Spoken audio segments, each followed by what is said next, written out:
This book traces the overlapping history of alcohol and medicine through several different societies, as well as different technologies and medical knowledge throughout kind of all of history.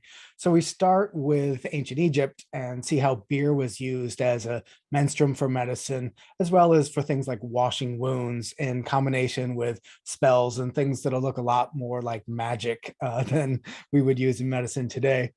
Then we catch up with the Greeks and Romans using wine-based medicines as to infuse herbs into, as well as following Galen's theories of the four humors, using different wines prescribed for different excesses of or lacks of different humors. Along the way, of course, we take a good look at the gin and tonic, which brings us to the history of malaria, which goes from the dinosaurs to modern day, and how we find alcohol at every phase of the understanding of medicine. And that's really where I had started researching the book, from just that one drink. I went to look up an accurate creation date for the cocktail, the gin and tonic.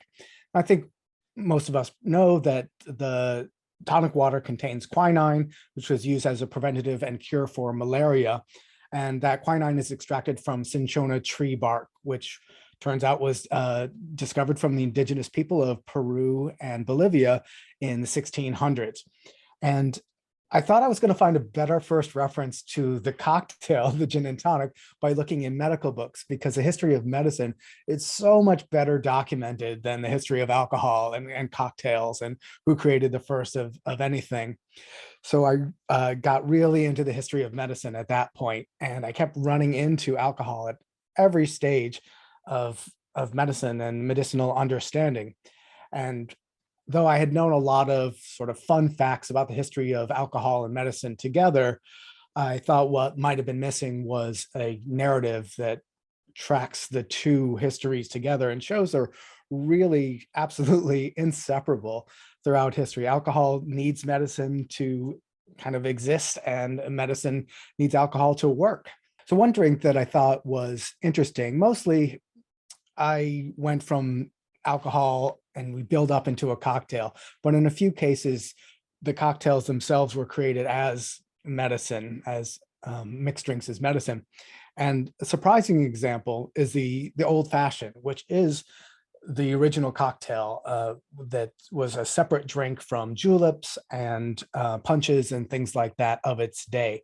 And the old fashioned, what it adds to the ingredients of a cocktail are bitters. Angostura bitters we would recognize today. They're found in convenience stores and liquor stores and all over the place. But those come out of sort of the cure-all patent medicines. Particularly, they were stomach-soothing bitters. And those were often consumed in the mornings for hangovers.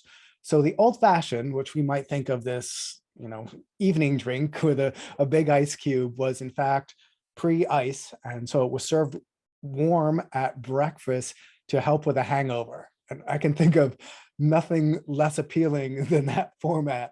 I think people associated alcohol with medicine originally because alcohol makes you feel better. And if we think of the stereotypical somebody going down to Cabo and doing a tequila shot and them being woo afterwards, and there's a big impact.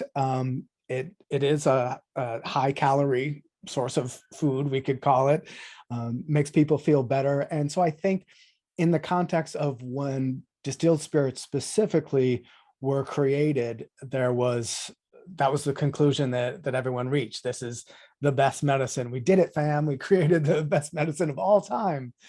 And since then, it's just alcohol is terrifically useful in the practice of medicine. And that's one thing. I hadn't really thought of it that way before writing the book.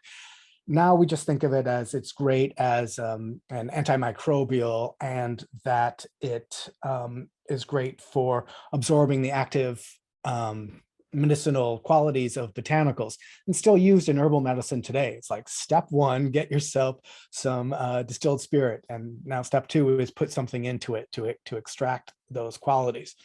So the utility of alcohol, I think, is important still today. Although I think the attitude towards alcohol and medicine has changed a lot. Like I grew up thinking alcohol bad, medicine good, and it turns out, too much of either is definitely bad, and maybe a little alcohol isn't so bad after all. We're not saying go start drinking to feel better or be healthy if you're not consuming it already, but it looks like maybe a little bit isn't always terrible for you, and can make life a little bit more enjoyable on a day-to-day basis, which turns out to correspond with a longer lifespan.